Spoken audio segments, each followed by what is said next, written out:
Welcome back to my channel with Hey Jermaine. We're going to get some answers today from my favorite personal assistant. The question, where did the word God originate? Here's the answer that I received. It's good, y'all. Imagine you had a time machine. Jump back 2,000 years. Walk right up to Abraham, Moses, or even Jesus and ask them about God. Here's the plot twist. They would have no idea of the word you were saying. Seriously, the word God isn't Hebrew. It's not Greek and it's not Latin. It's actually an ancient Germanic word that didn't exist until thousands of years after the Bible was written. So, what were ancient peoples actually calling the Creator, the source of all? And why does almost every ancient culture have both a male and a female version of a sacred deity? That part right there was shocking. If you dig into ancient archaeology, you don't just find single names like El, Elohim, or Yahweh. You would find 3,000-year-old inscriptions carved into stone that literally says Yahweh and his Asherah, pointing to an ancient divine queen that got translated right out of modern history, y'all. Today, though, we're cracking open the ultimate linguistic code. We're tracking down where the word God came from, how ancient cultures paired divine duos together, and how translators smash a dozen of ancient names into one single word. Trust me, Sunday school or Wednesday night Bible study class never taught you about this. Let's dive in. All right, now, to understand where we are, we have to reset the clock about 3,000 years ago and look at the actual ancient languages. In the original Hebrew text, there wasn't just one blanket word for the divine. There were three main titles you'd run into constantly. First, El. To the ancient Canaanites and surrounding tribes, El was literally the name of the high patriarch God, the chief of the divine council. It meant strong one or mighty one. Over time, El became a general title, kind of like how people today would say Kleenex when they really mean tissue. Next, you have Elohim. This one is super interesting because grammatically, the ending I am in Hebrew makes a word plural, like adding S in English. Jermaine taught me this one, y'all, because I don't know Hebrew. It literally translates to the mighty ones or supreme powers. And then there's Yahweh, YHWH. They didn't even have vowels back then, y'all. It's all consonants, but that's another topic. Yahweh wasn't a title. This was the personal, proper name of their creator. It comes from the Hebrew verb meaning I am, or the one who causes to be. Think of it this way. Elohim is like saying the president. It's a title. Yahweh, on the other hand, is like saying George Washington Carver. That's an actual name. Eventually, as Israel moved toward worshiping only one creator, the goddesses figures faded away. But the feminine aspect of the divine didn't disappear. It got woven directly into the language used for the creator. Take the word ruach. That's the Hebrew word for spirit or breath. And in Hebrew grammar, ruach is feminine. We have a lot of languages that has feminine ways of using a word and the masculine way of using a word, depending on if you're talking to a man or a woman. But English does not. When Genesis 1 describes the Spirit hovering over the dark waters at creation, The Hebrew verb used is the exact word used for a mother bird brooding over her nest, keeping her eggs warm to hatch new life. Then you have chokmah, which translates to wisdom. In the book of Proverbs, wisdom is personified as a radiant, powerful woman, often called Lady Wisdom. She speaks in the first person, saying she was there at the very beginning, acting as a master architect right alongside the Creator, bringing joy and life to the universe. So when you look at the original language, the divine wasn't just painted in one dimension. You had the ultimate strength of Elohim, the personal name Yahweh, the maternal breath of Ruach, and the creative genius of Lady Wisdom, all working together as one.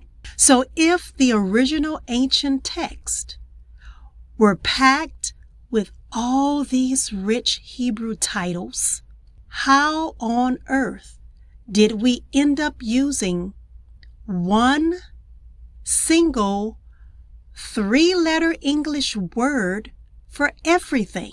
To solve this, we have to follow a trail of ancient translators who were basically playing a high-stakes game of telephone across centuries and continents.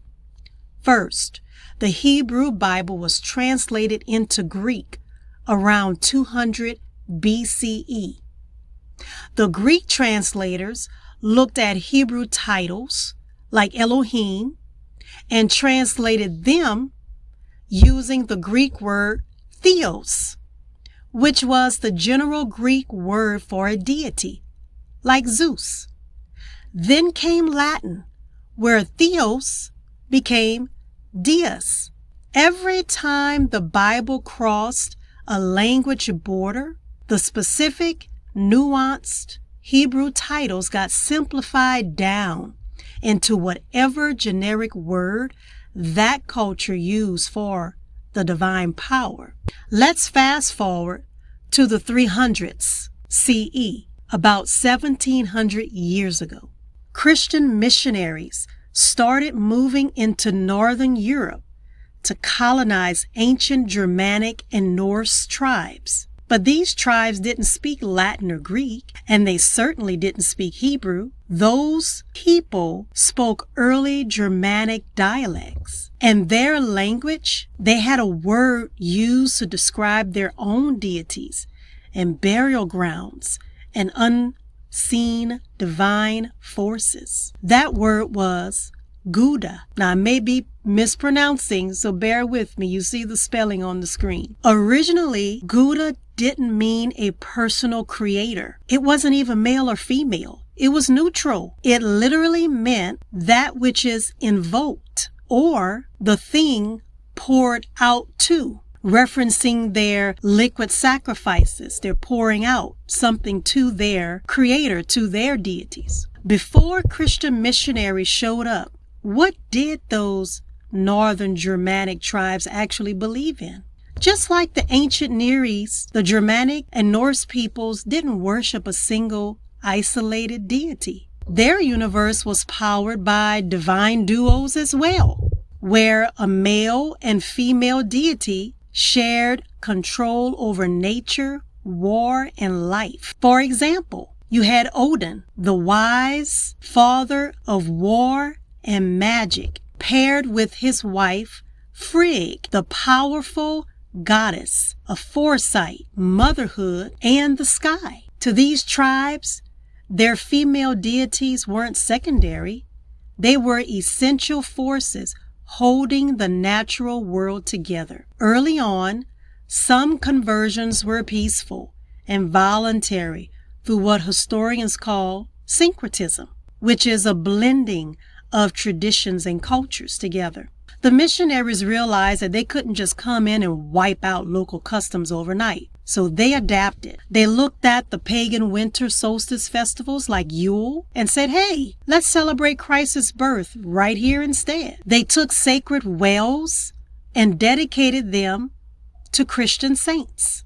They even got the word Easter from an ancient Germanic goddess of spring and rebirth. That word is, and I'm probably butchering it up, Astore. It's on the screen.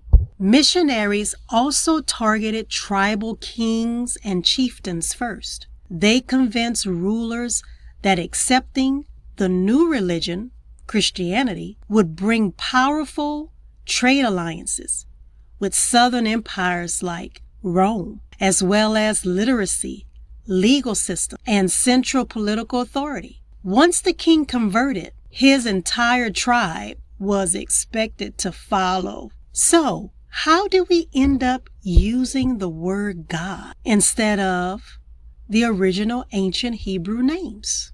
Well, it happened over hundreds of years of a mix of changing languages, smart choices to help people understand, and a lot of intense history and conflict. Around 350 CE, a missionary named Ulfilas, and again, it's on the screen, decided to translate the Bible into the Gothic language for the tribes.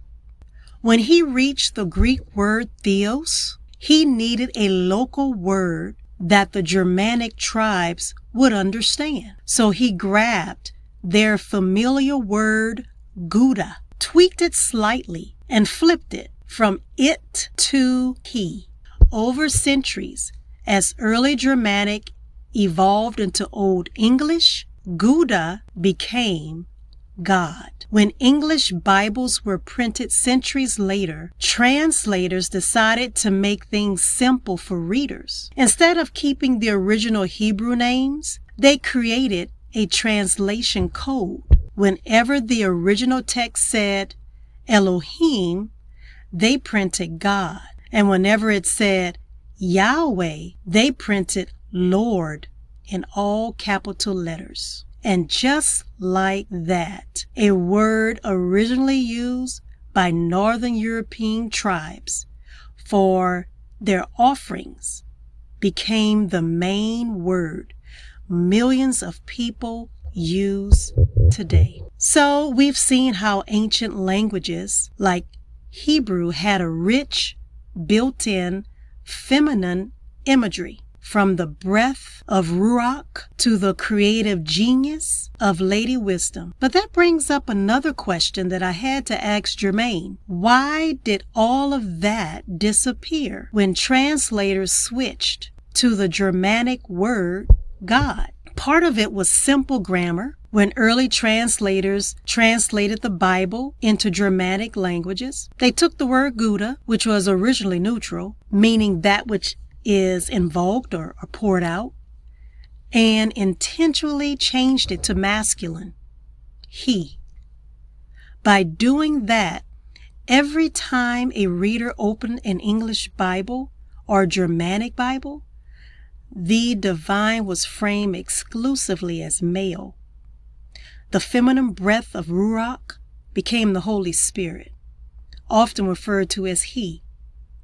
And Lady Wisdom was flattened into an abstract noun instead of a person. But this wasn't just a grammar accident. Language reflects the culture of the people writing and translating it. As Christianity expanded out of the Middle East into the Greco-Roman world, it absorbed the social norms of ancient Greece and Rome, cultures that were intensely patriarchal. In ancient Greek philosophy, think Aristotle, women were viewed as less complete or less rational than men. In Roman law, a woman spent her entire life under the legal control of a male guardian, whether her father or her husband. So as early church leaders and translators brought the Bible into these societies, they viewed authority, leadership, and ultimate power strictly through a male lens. To many ancient Greco-Roman thinkers, giving the creator feminine traits or acknowledging a feminine divine counterpart felt uncomfortable or even dangerous to them because it challenged their political and social hierarchy. You can actually see this mindset play out in how early texts were translated. So when we look back across thousands of years of language, archaeology, and history, one thing becomes crystal clear. The ancient world didn't try to fit the infinite into one tiny rigid box. Long before translators flattened down everything into one single three-letter word, the ancients recognized that true creation requires balance. They honored the strength, the breath, the maternal warmth, the brilliant wisdom, both masculine and feminine. When we forget that history, we lose half the story. And honestly, the exact same thing happens to us today. Modern society loves to slap a single simple label on us, whether it's a category, a school stereotype, or a one-word assumption about who we are. But just like those ancient Hebrew titles, we are not a monolith. We aren't just one label. We are a whole ecosystem of different parts, ideas, emotions, and strengths. So before you scroll away today, I want to give you a reflection prompt to write down or think about in your journal today. Where in my life am I letting a single label hide the many different parts of who I am? And how can I start honoring all those different aspects of myself and the people around me?